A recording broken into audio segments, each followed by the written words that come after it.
นาคำสั่งสอนของขนบธรรมเนียมประเพณีวัฒนธรรมอันดีงามความเชื่อต่างๆพุทธศาสนาซึ่งมีอยู่ในอาณาจักรล้านนาโดยมีจังหวัดเชียงใหม่เนี่ยความเชื่อ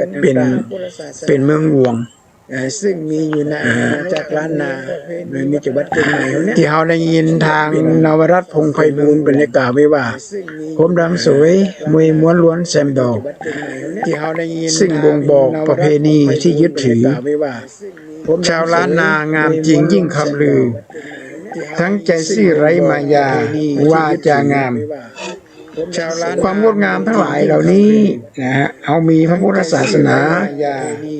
เป็นขุมพลัง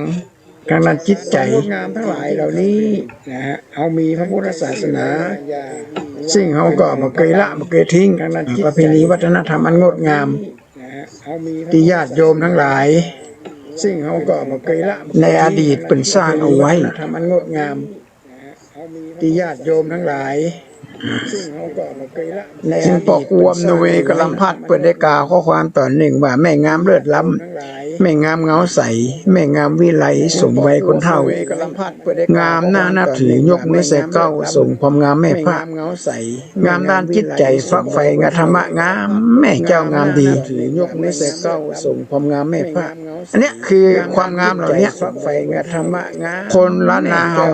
เปิ้นเขาวัดเขาว่าฟังเทศน์ฟังธรรมอันนี้คือความงามยึดมั่นในอุดมคติหลักธรรมคำสอนเปิ้นเขาวัดเขาว่าฟังเทศน์ฟังธรรมในข้อที่หนึ่งยึดมั่นในอุดมคติหลักธรรมคำสอนเปิ้นเขาวัดเขาว่าฟังเทศน์ฟังธรรมในข้อที่หนึ่งนะยึดมั่นในอุดมคติรู้สึกว่าจะมีสัญญาณคัดข้องบางสิ่งบางอย่างเนื่องญาติโยม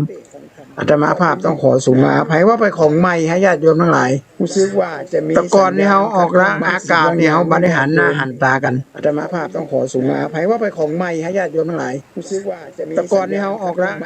อากาศนี่บางทีอาตมาภาพต้องขอสูงมาอภัยคือบ่ได้หันหน้าหันตากันละปีในเดือนใดเฮาก็จะได้ไปกินไปตานกันบนพระธาตุดอยสุเทพแต่ก่อนคือบ่ได้หันหน้าหันตากันละปีในแต่ประเดี๋ยวนี้เฮาต้องไปหากันละนะเจอกันในเฟซในไลน์เจอกันในเฟซในไลน์ก็ขอสุมาอภัย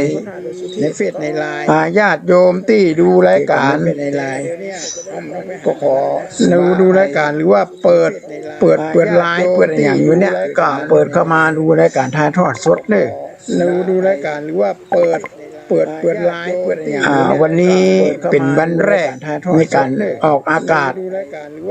นะฮะเนื่องจากว่าวันนี้มันเป็นของใหม่อาตมาภาพก็บ่ใครคุ้นเคยกำเดียวอาจจะปรับตัวได้อยู่มันเป็นของใหม่ของใหม่นะอาตมาภาพก็บ่ใครคุ้นเคยพอฟังเสียงตัวเก่าออกปุ๊บแล้วก็เสียงที่มันอยู่ในอันนะใน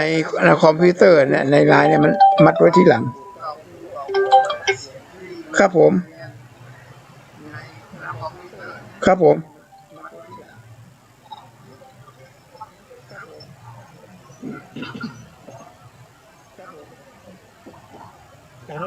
ครับทำคลิก4 เทลของเขาครับเสียงมันซ่อนนะครับฮะเสียงมันซ่อนนะครับอาจารย์คลิก4 เทลครับแทบ4 เทลครับมีแต่ได้นะครับแอนดี้เดทนะครับแอนดี้เดทนะเดี๋ยวก็เสียงอาจารย์มันอาจารย์ปิดแล้วกันฮะบ่ฮู้เลยมันจะได้กับบ่ฮู้มันผมต้องเข้าใจสักหน่อยนะผมบ่เคยมันเสียงอาจารย์มันซ่อนนะครับ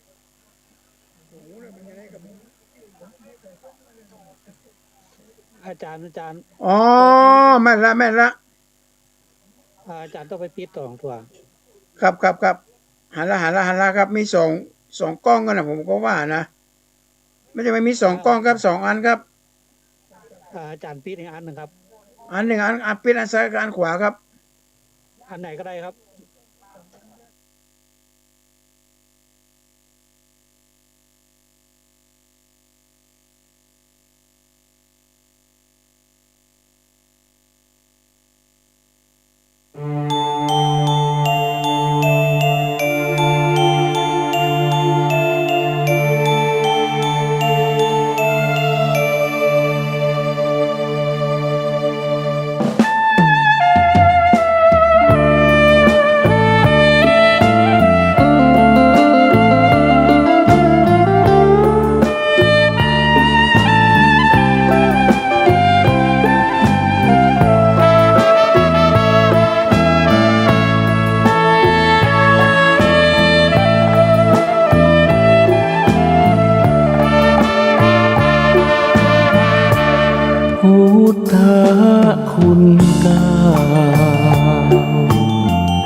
มาบอกมาเล่าฟังเป็นความรู้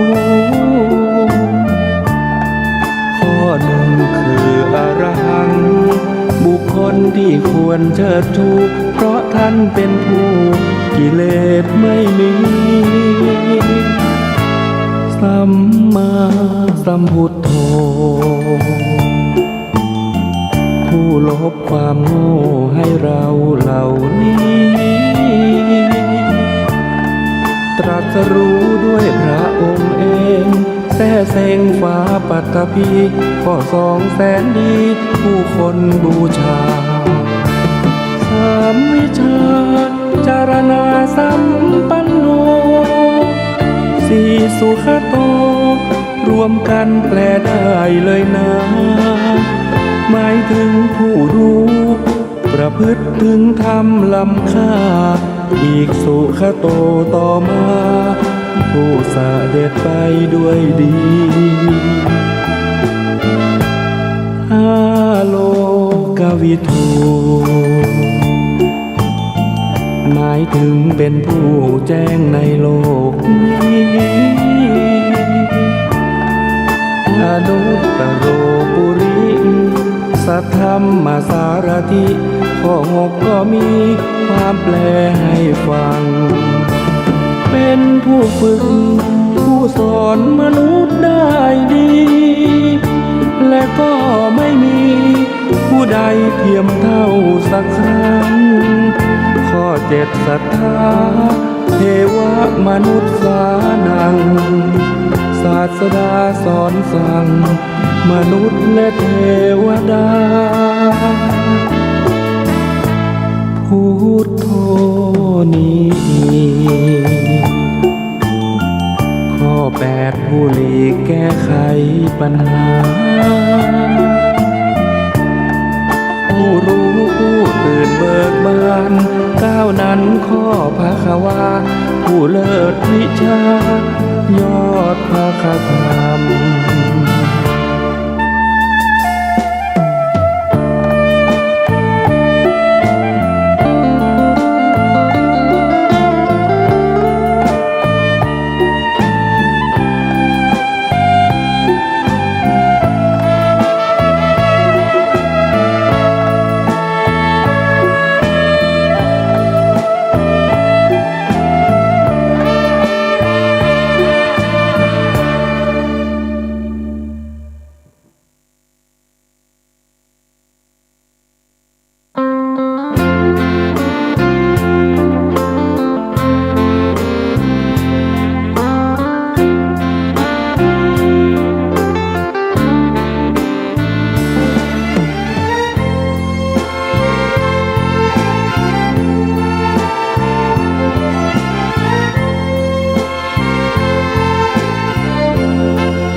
ความเคารพในพระพุทธเจ้ามีความเคารพนอบน้อมในพระธรรมมีความเคารพพระอริยสงฆ์น้อมนำมั่นคงเลิศล้ำรักพระนิพพานเป็นอารมณ์สิ่งที่ทำนั้นไม่หวังผลคืนกลับชื่อเสียงไม่รับไม่หวังทรัพย์เชยชมไม่ลัดทางเลี้ยวทำดีอย่างที่เหมาะสมรู้สึกอารมณ์เพียงเพื่อพระนิพพานลักษณะของพูดเลยนะครับ ครับนี่หมดเลยครับ ออกแล้วเนาะ ครับผม ขอเจริญสุขสวัสดีญาติโยมสาธุชนทุกท่านและการทานธรรมทางสงบขาดกระท่อนกระแท่นเป็นวันแรกก็ได้ความเมตตาจากท่านพระครูสมุวิสุวัตเป็นแก้ไขให้เรียบร้อยวันนี้ถือว่าเป็นวันแรกที่เราได้มาพบปะกันนะกำเดียวเราจะได้เจอกันบ่อยๆวันทุกๆวันศุกร์ท่านพระครู เพิ่นจะเมตตามาสอนการออกอากาศซึ่งมันเป็นของใหม่ญาติโยมของใหม่ที่เขาบ่เคยฮู้เคยหันอาตมาภาพจะไม่ได้ฮู้ว่าเสียงเก่าๆเป็นอย่างใดเนี่ย จะเป็นเสียงดังเสียงก้อยเสียงโวยก็เสียงชัดบ่ชัดเนี่ยก็ญาติโยมก็ติติงมาเลยเด้อเสียงบ่ค่อยชัดบ่ค่อยฮู้กำอีนะโวยหยังก็ว่าไปยินดีที่จะรับฟังความคิดเห็นของทุกๆคนญาติโยมสาธุชนทุกท่านรายการทานธรรมทางสงบเป็นรายการที่มีมามัน20 กว่าปีละสมัยที่อาตมาภาพยังเป็นพระธรรมดามาออกรายการที่สถานีวิทยุปปท2แต่ก่อนท่านพระครูสมุวิสุบัติเปิ่นตอนนั้นเปิ่นกับเฝ้าอยู่หน้าเครื่อง และคืน104สมัยแต่ก่อน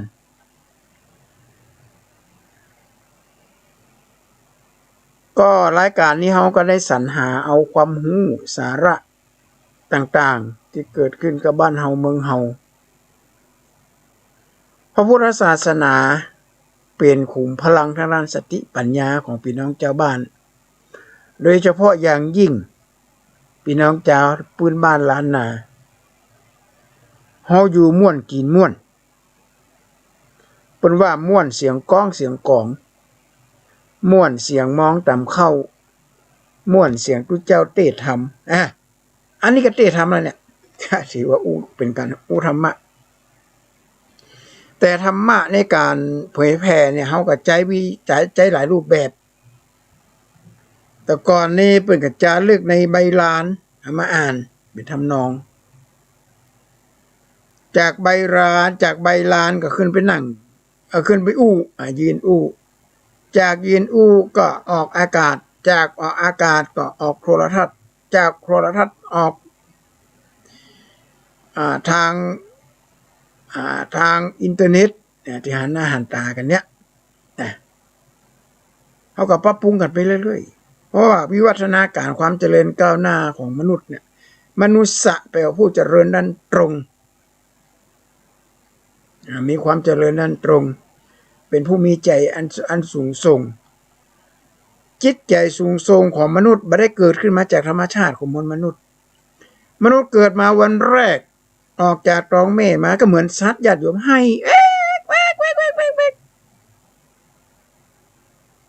จากนั้นก็เป็นหน้าที่ของแม่คอยดูแลคอยเอานมเอาอย่างดูดดื่มและแม่ก็จะกับลูกตลอดเลยสอนกับกำจัดนอนไว้ก็อ้อแอจากนั้นก็หัดเรียนหูภาษาคนได้จากการภาษาคนได้เรียบร้อยหมดก็เรียนหูเกี่ยวกับความผิดความถูกอันอย่างผิดอันอย่างถูก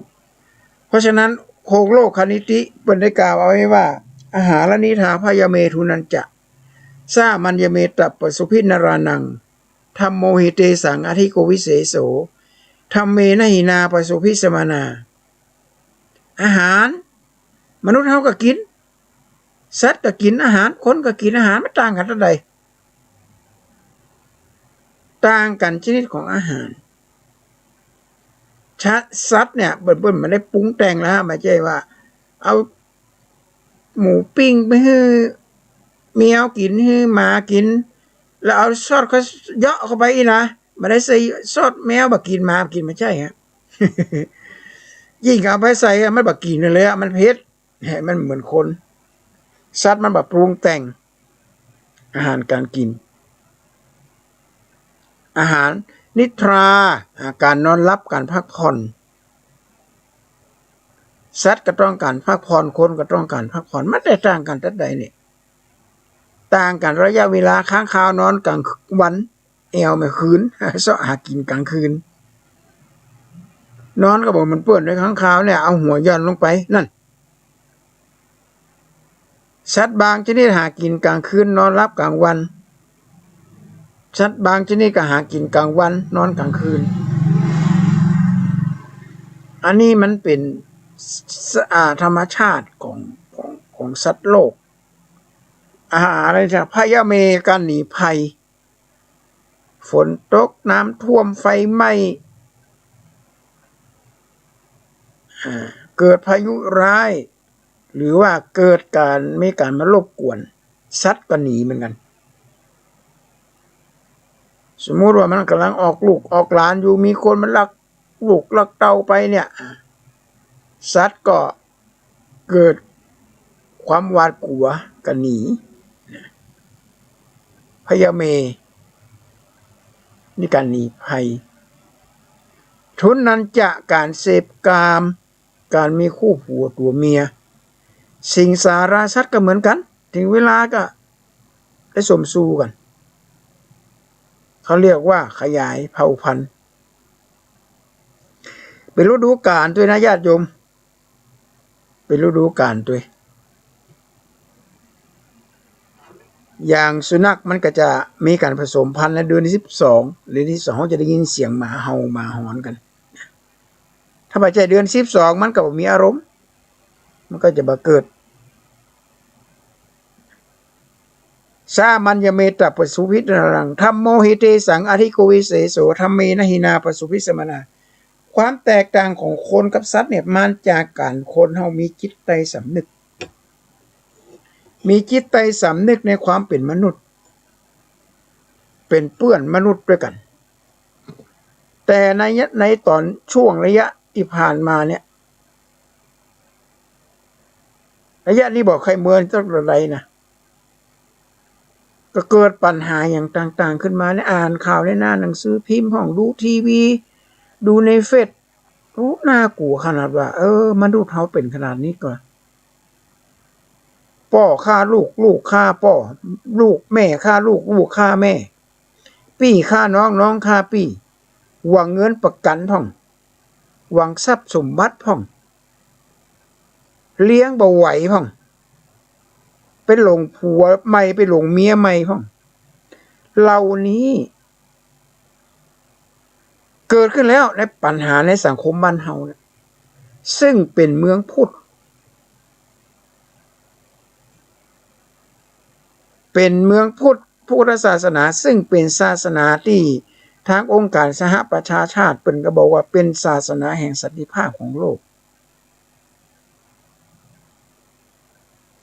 พอเกิดปัญหาอีกขึ้นมาเขาก็ไปหน้าโตดใส่พระอารามพระสงฆ์บ่ใครสนอกสนใจเนี่ยเปิ้นเปรียบเสมือนเฮาเป็นคนไข้เข้าโรงพยาบาลเข้าวัดเข้าวานั่นแหละวัดนี่ถือเป็นโรงพยาบาลด้านจิตใจเข้าไปแล้วแต่ว่าเอายาเปิ้นฮื้อยามากินแต่อย่าบ่ยอมกินน่ะยาที่พระเปิ้นฮื้อมากับธรรมโอสถลักธรรมคำสั่งสอนไปถึงปุ๊บไวพระเฮาก็ได้สมาทานศีลกันศีล5แต่ถามว่าเฮาสมาทานศีล5เพื่อหยังเพื่อเป็นพิธีอะไรกะยังพันเตวิสุงลักนาปานาติปไตยก็ไม่ใช่นะเพราะเราตีความหมายว่าศีล5เนี่ยเป็นภาวะวิสัยภาษาอังกฤษเป็นว่า objective คือเป็นรักษากลนะญาติโยม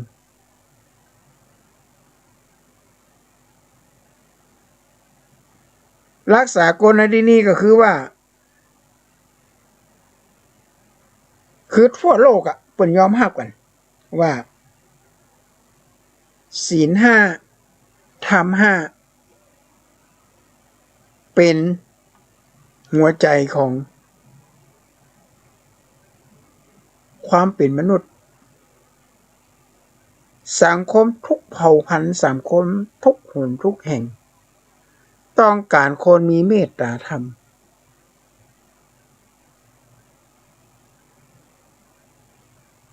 ถ้าบ้านไหนเมืองไหนขาดเมตตาธรรมขึ้นมานะญาติโยมเราสังเกตดูกันต่างประเทศบางประเทศหน้าเศร้าสลดใจขนาดอพยพหนีกันมาเข็นฆ่ากันเอาระเบิดมาทิ้งกันตุ่มต่ำตุ่มต่ำตุ่มต่ำ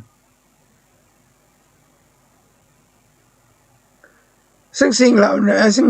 นี้นะฮะ มันเกิดขึ้นกับบ้านเฮาเนี่ยมันบ่เหมาะสมในความเป็นชาวพุทธเฮาเป็นชาวพุทธแบบไหนอ่ะเฮาจะเป็นชาวพุทธในสมโนทะเบียนบ้านอย่างเดียวกะเฮาเข้าวัดเข้าวาเฮาก็เหมือนคนไข้อ่ะมีปัญหาไปหาตู้เจ้าพระสงฆ์องค์เนรเปิ้นกะเทศสอนให้คนรู้จักศีลรู้จักธรรมแค่ศีล5แค่ธรรม5เนี่ยก็ทำให้เฮามีความสุขมีสันติภาพของการดำเนินชีวิตโบราณนักบัณฑิตบอกว่าสังคมจะข่มเหงฆ่าลิงร้ายหญิงชายจะอวดกล้าเหี้ยมหาญสงครามก็จะเกิดขึ้นลุกลานโลกของเราจะร้าวฉานซ่านกระเซ็นการจี้ปล้นจวนผู้ร้ายก็จะเกิดคนดีๆก็จะเตลิดถูกเพ่นจะเกิดการชอกช้ำลำเค็ญโลกจะเป็นกาลียุคลุกเป็นไฟชายจะมากชู้หญิงจะสัมสอนโลกจะเดือดร้อนเราจะอยู่ยังไงไหวยุคกามเฟื่องจะเคืองคุณสักปานใดข่มขืนและฆ่าสาไกลใจเพราะคนไร้ศีลธรรมโอ้ฆ่ากันได้ฆ่ากันว่าญาติโยมพอหน้ากันมาได้ก็ตีหัวกันพิษหัวกันเถียงกันแล้วเฮาก็มานาบโตใส่รูเจ้าวัดรูเจ้าพระสงฆ์องค์เรียนมาฮือความร่วมไม้ร่วมมือมาได้ช่วยเหลือสังคมและสังพระสงฆ์องค์ข้าเจ้าเปิ่นสร้างวัดสร้างวาสร้างศาสนสถานเหล่านี้สร้างเพื่อที่จะมารองรับญาติโยมของวัดของวาฟังเทศน์ฟังธรรมสร้างวิหารหลังใหญ่ๆสร้างศาลาหลังใหญ่ๆสมัยแต่ก่อนสมัยโบราณเปิ่นเข้าวัดกันเนาะวัดวาอารามในสมัยโบราณนี่ถือว่าเป็นส่วนหนึ่งของชีวิต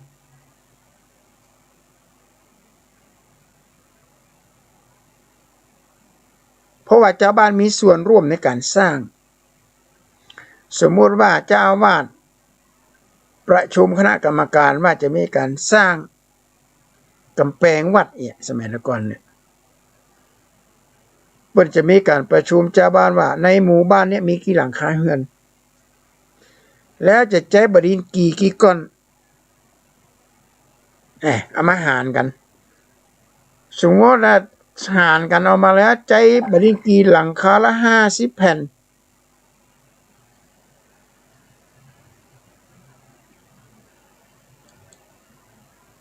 หลังคาละ50แผ่นเนี่ย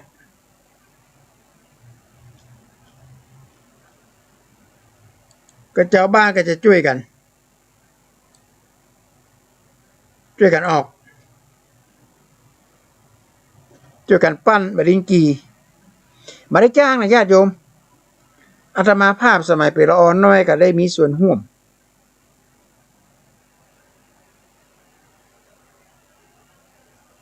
มในการไปแปลงแป้นเกตสมัยแต่ก่อนมันเจ๊แป้นเกตมุงศาลาบาทวัดอาตมาภาพนี้มันจะเป็นศาลาที่มีมันจะเป็นเหลี่ยมตามมุมของวัดแล้วเป็นศาลาโล่งๆเวลาวันขึ้นปีใหม่วันเข้าพรรษาเอาพรรษายี่เปงเนี่ยเปิดจะมาตานขันเข้าแล้วจะมานั่งกันตุเจ้าพระเนรก็นั่งเป็นล็อกมันจะมากินมาตานกัน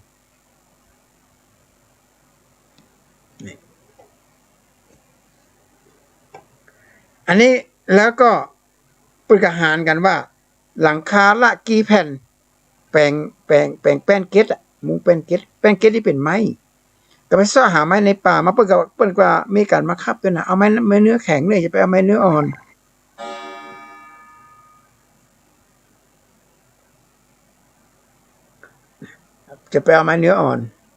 แล้วก็มามุงก่อนหน้าที่จะมีการแปลงแป้นเกตป้ออุ้ยป้อมอนเป็นหลังฟังกำแพงเนี้ยมันป้ออุ้ยก็ได้แปลงปั้นบดินกีกันนอนไม่ค่ำไม่คืนกันนอนเฝ้าเผาเตาเผาบดินกีก็นั่งดื่มน้ำ สมุนไพรจะมีดื่มน้ำน้ำบัดตูมน้ำบัดปินน่ะแต่ก่อนน่ะน้ำอ้อยใส่เข้าไปเหล่านี้หลังจากสร้างเสร็จแล้วก็ใช้เป็นที่ประกอบศาสนพิธีต่างๆฟังเทศน์ฟังธรรมเปิ้นฮ้องว่าคติธรรมในวัฒนธรรมข้อที่ 1คือหลักธรรมคำสั่งสอนข้อที่ 2คือเนติธรรมคือจารีตประเพณีรวมไปถึงกฎหมายของบ้านเมืองเฮาหันฝรั่งเปิ้นเจริญก้าวหน้าเปิ้นมาฆ่าบาแตงกันเปิ้นมาอย่างเพราะอย่างกฎหมายเปิ้นเข้มงวดลูกบ่าวของประธานาธิบดีขับรถผ่านไฟแดงเงียบเข้าไปโรงพักเลยโดนปรับพ่อก็ต้องไปจ่ายชะตางกาดปรับในฐานะที่ลูกไปกระทำความผิดด้านกฎหมายของบ้านเมืองอันนี้บ้านเปิ้นเมืองเปิ้นถึงเวลาที่จะทิ้งขยะ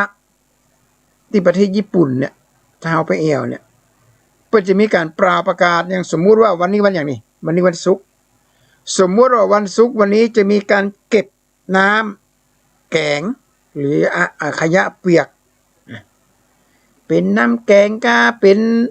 เศษอาหารอย่างต่างๆเหล่านี้ทางรัฐบาลเปิ้นจะเอาถังมาไว้หน้าบ้านชาวบ้านก็จะมาทิ้งมาใส่ถังแล้วเปิ้นจะหาไปเอาไปตลอดวันเลยวันนั้นเศษขยะนี่เปิ้นก็จะเป็นน้ำแกงเป็นอย่างนี้เปิ้นก็ถ้าเอาไปทำปุ๋ยได้ก็เอาไปมักได้ก็เอาไปเผาได้ก็เผาหลังจากเก็บขยะที่เป็นน้ำเสร็จต่อไปถามวันหนึ่งเก็บเป็นเศษกระดาษเพื่อจะประกาศทุกหลังคาเรือนเสียงก็จะดังขึ้นทุกคนก็ต้องเอาขยะมาทิ้งในถังจะเป็นอย่างแบบนี้เลยเป็นขยะเปียกขยะแห้งไม่ได้เอามาผสมกัน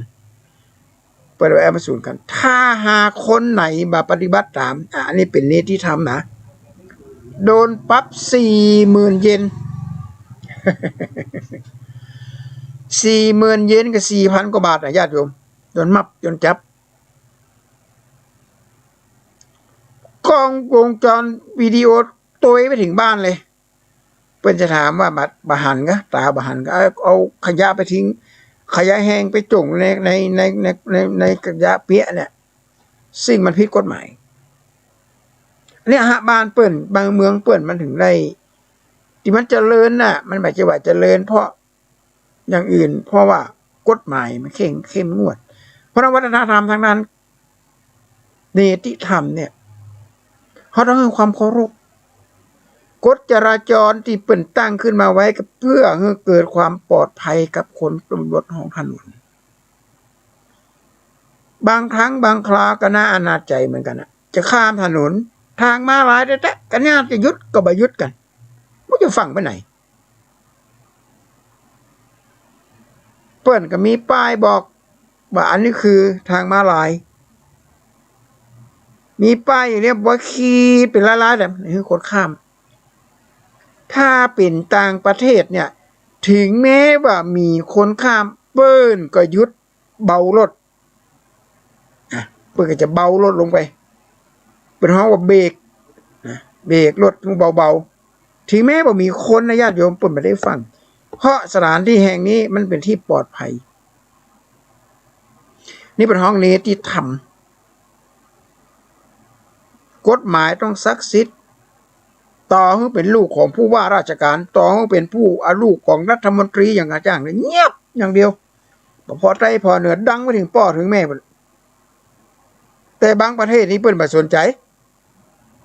ลูกใครจะโดนยับลูกใครเป็นภัยนี่เปิ้นไม่สนใจ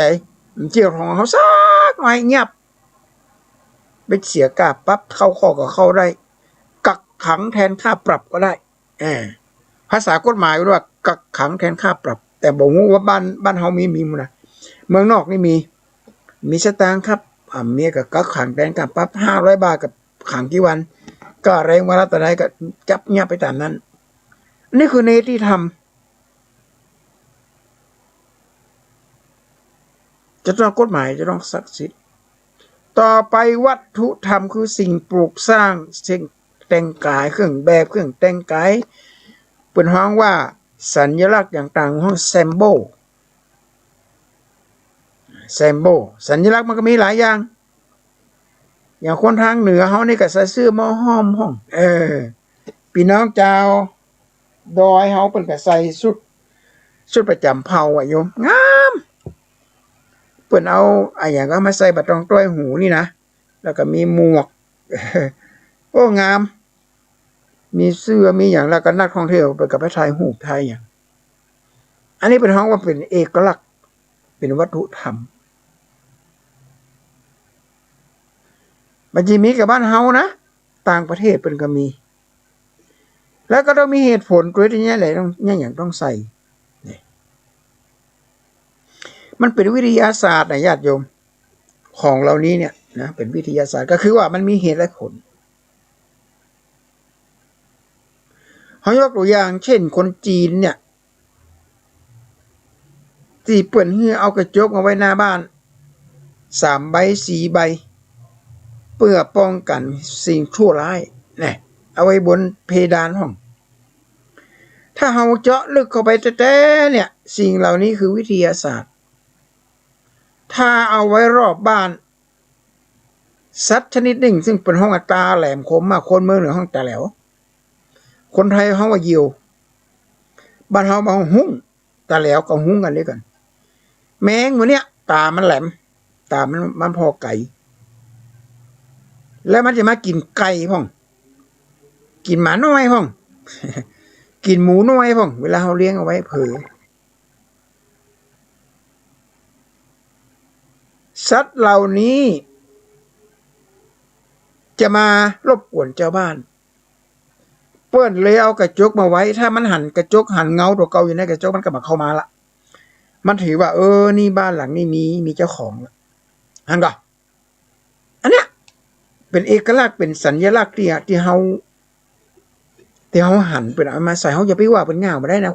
คนโบราณนี่เป็นฉลาดญาติโยมปนเขาว่ากลวิธีในการป้องกันตัวจากสัตว์ร้ายนะฮะเป็นเอามาใส่กันเพราะฉะนั้นที่เป็นแต่งกายแต่งเนื้อแต่งตัวเอาอย่างมาห้อยเอาอย่างมาใส่เนี่ยก็เป็นการสะท้อนแสงสะท้อนเนี่ยบางสิ่งบางอย่าง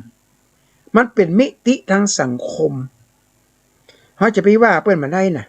เพราะมันไม่เห็นมีผลอย่างต่างประเทศเนี่ยไปใส่เนคไทอากาศมันหนาวเอาเนคไทมาใส่สูทใส่อย่างเนี่ยอากาศมันเย็นบ้านเฮาฮ้อนก็จะตายเดือนเมษาเหงื่อไหลพวกกับปลากันเอานี่มาใส่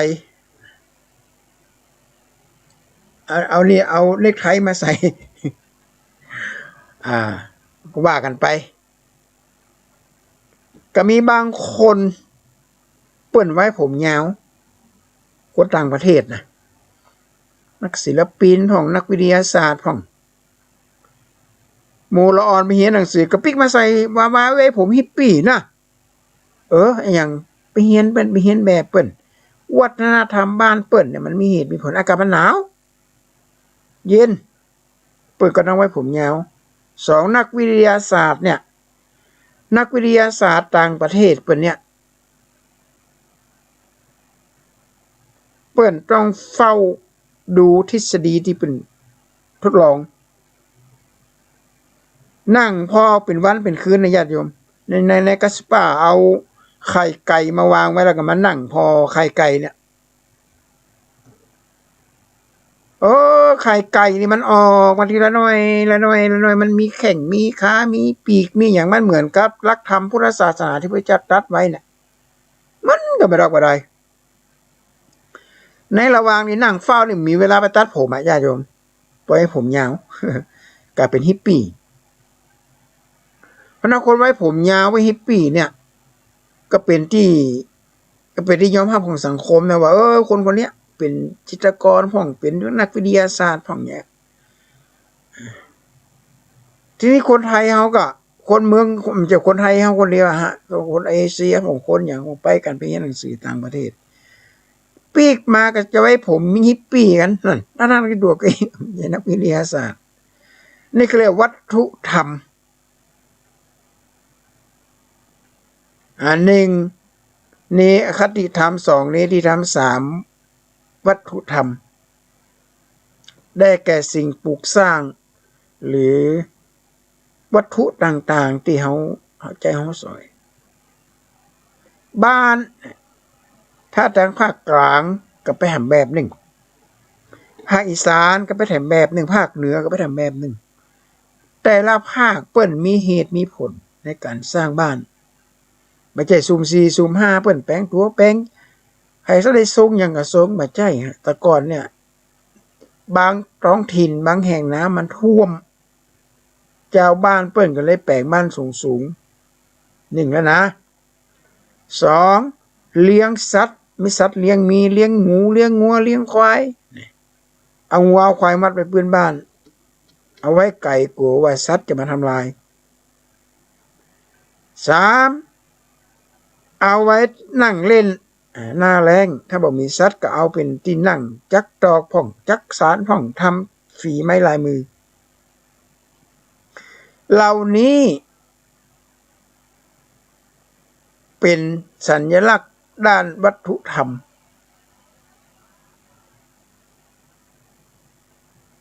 ที่สร้างความเจริญงอกงามให้กับบ้านกับเมืองคนแต่ก่อนนี้เป็นอายุยืนนะญาติโยมร้อยปี90 ปี80 ปี90 ปี100 ปีเพราะเปิ้นมีชีวิตดำเนินชีวิตตามแบบเบาของวัฒนธรรมพื้นบ้าน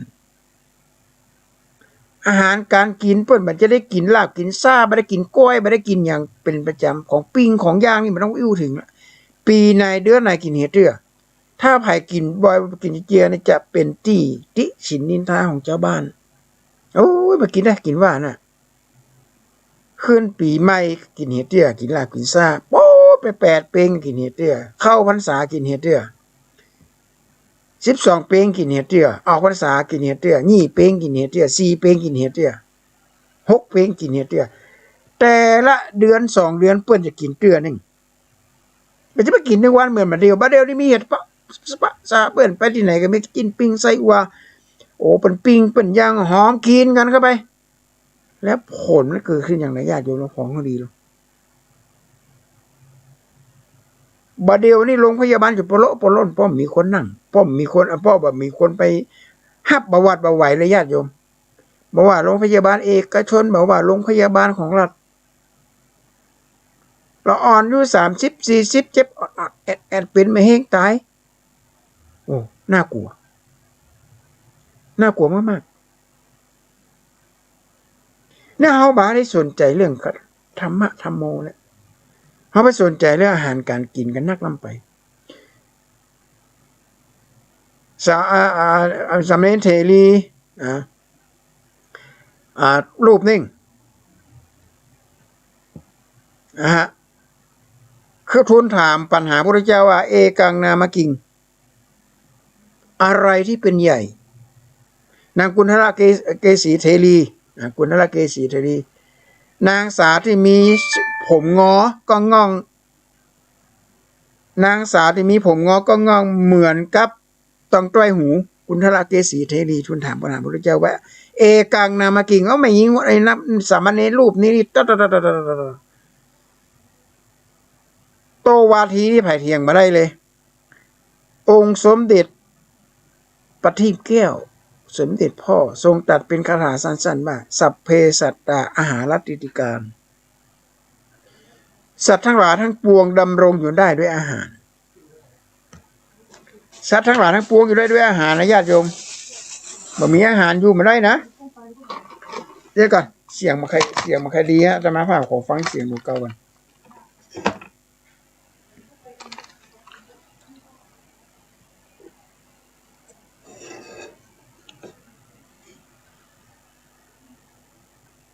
พระเจ้าตรัสไว้แม่นกับญาติโยม สัพเพสัตตาอาหารติติการสัตว์ทั้งหลายทั้งปวงดำรงอยู่ได้ด้วยอาหาร จะตายก็ย้อนอาหารนะถึงมื้อถึงวันนี้ตายย้อนอาหารตายย้อนไม่ได้กินอาหารขาดสารอาหารอาหารเหลือแล้ว อาหารเหลือนะกลายเป็นบางอย่างญาติโยมกลายเป็นไขมัน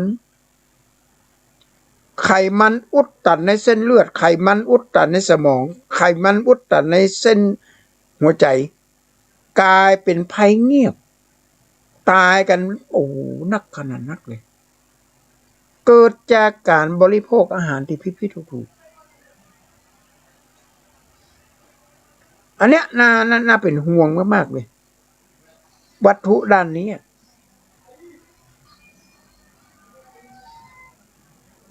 เพราะฉะนั้นหลักธรรมในทางพุทธศาสนานี่บักเวลาสมัยเลยญาติโยมองค์สมเด็จพระสัมมาสัมพุทธเจ้าเปิดให้เฮาพิจารณาบังให้เฮาปรุงแต่งในมหาสติปัฏฐาน4ถ้าเราได้กลิ่นสักแต่ว่าได้กลิ่นอย่าไปปรุงปรุงแล้วมันจะเกิดความโลภสมมุติว่าได้กลิ่นหอมเป็นปิ้งกินเนี่ยโอ้โหหอมแต่หอมว่าหีปากสอดๆเอาละควักสตางค์มาซื้อละกินปิ้งกินทอดเนื้อย่างซึ่งวงการแพทย์เปิ้นได้ระบุเปิ้นได้วิจัยคนพบว่าอาหารปิ้งอาหารย่างเหล่านี้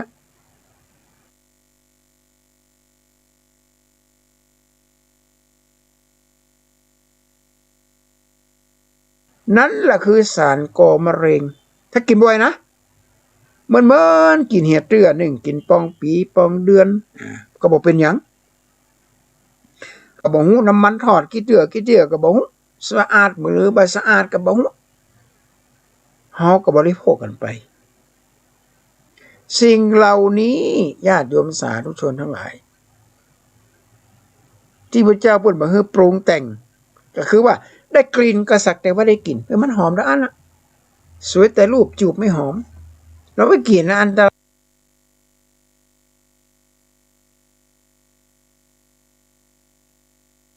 ายเขาต้องหู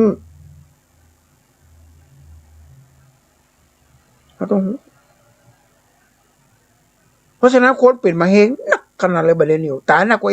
ตายหนักกว่าโควิดกันไออย่างเงี้ยล้างมือบ่อยๆแล้วบักเข้าไปห่วมกันในโรงมหรสพ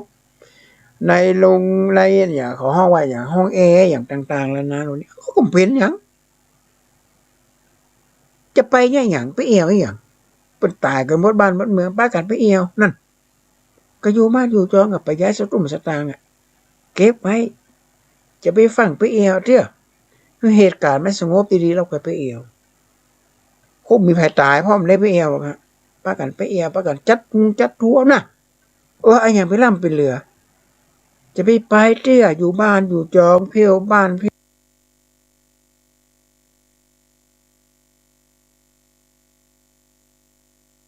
ยวอย่างนี่เป็นโอกาสที่ดีมากเลยเขาจะได้เพียวบ้านเขาอยู่กับลูกกับเต้า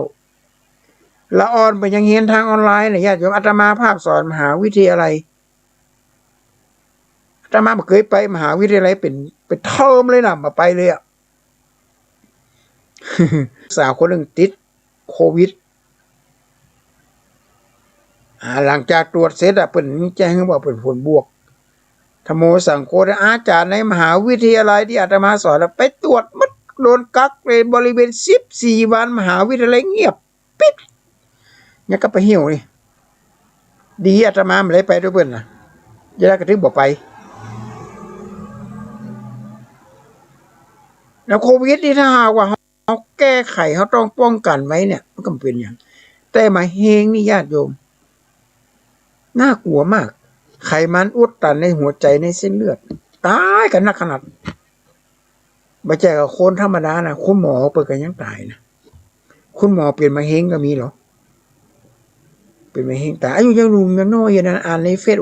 เป็นทันตแพทย์อะไรไปดีๆดูมันให้อายุได้40 ป่าเหตุแท้มาเสียชีวิตคราวที่แล้วกับอาศพมาตั้งดีว่าได้เป็นทันตแพทย์เป็นอาจารย์สอนทันตแพทย์อายุ43ยังหนุ่มยังน้อยอยู่เป็นมะเร็งตาย นี่เขาก็บอกว่าเปิ้นบางทีอาจจะมาจากพันธุกรรมอย่างกับหัวแต่ว่า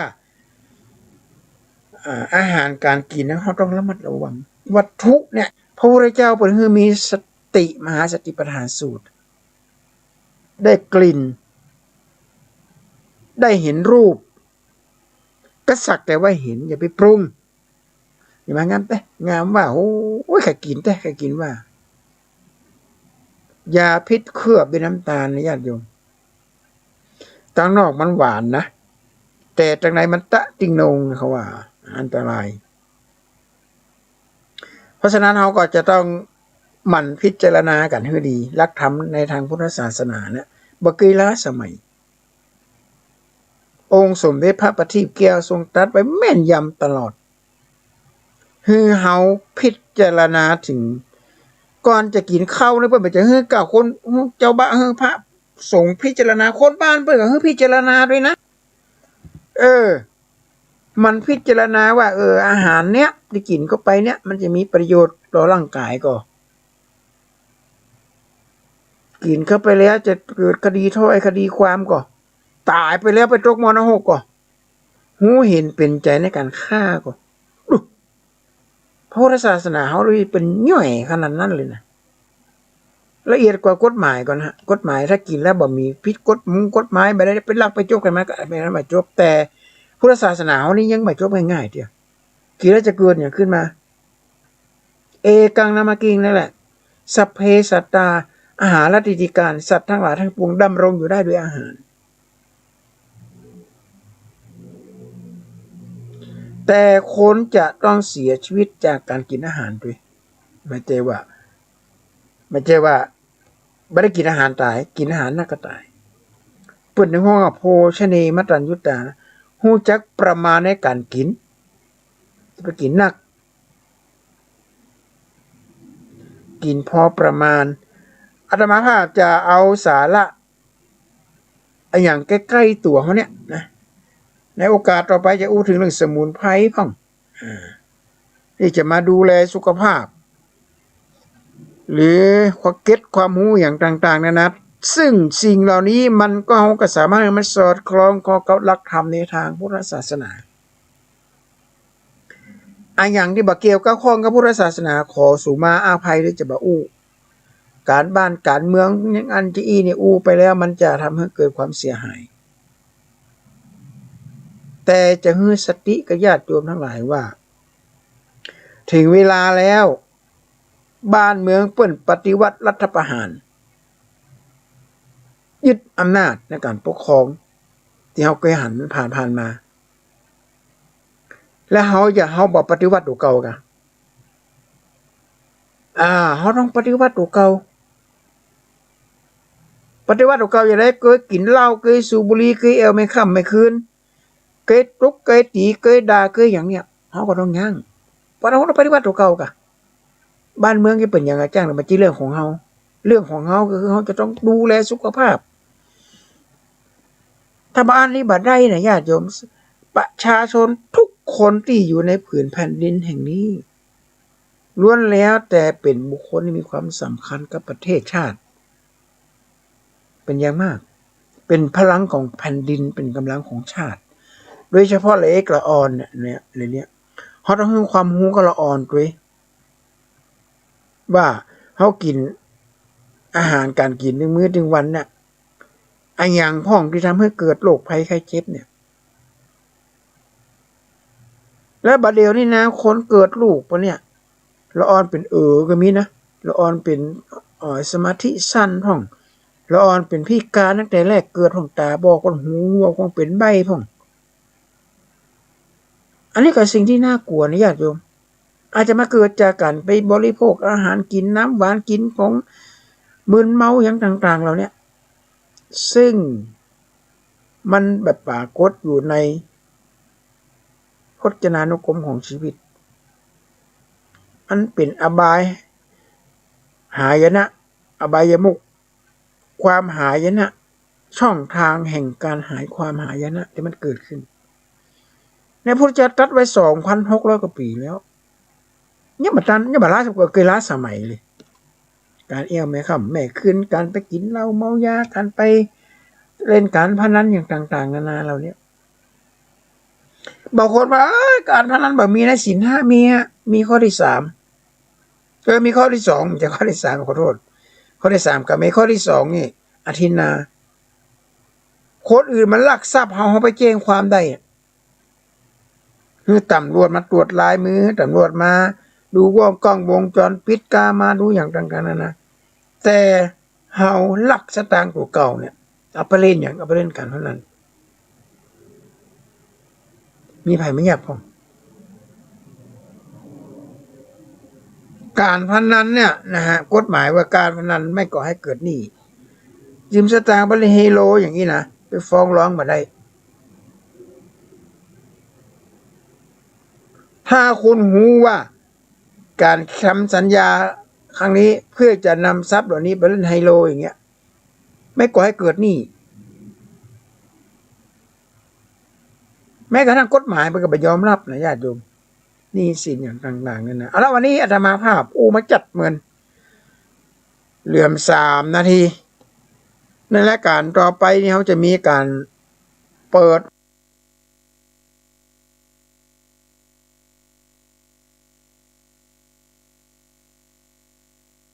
ออนไลน์ให้ญาติโยมได้มาถามการออกรายการได้ได้จากันจะเปิดเสียงทางโทรศัพท์พอไปมาญาติโยมก็โทรศัพท์เข้ามาถามแม่งามเลิศล้ำแม่งามเงาใสแม่งามวิไลสมวัยคนเท่างามน่านับถือยกมือใส่กราบสมความงามงามความงามแม่พระ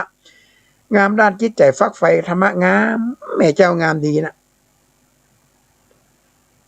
เหล่านี้ญาติโยมทั้งหลายเขามีส่วนร่วมในการออกอากาศเขามีส่วนร่วมในการ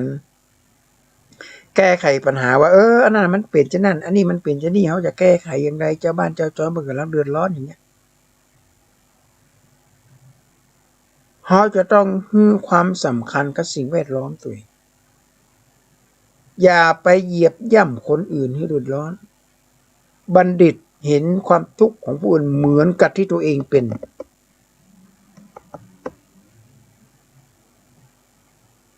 เอาอย่างไปขว้างบ้านเปิ้นก็เหมือนกับว่าปวดเจ็บอกเจ็บใจเหมือนกับตัวเองนี่เอาไปขว้างบ้านตัวเก่าไปตบไปตีเปิ้นเหมือนกับตบตีตัวเก่า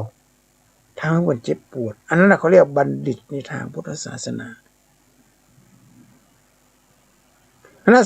สังคมจะมีความสุขจะสันติภาพได้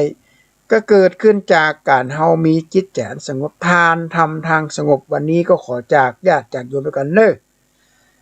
วันศุกร์หน้า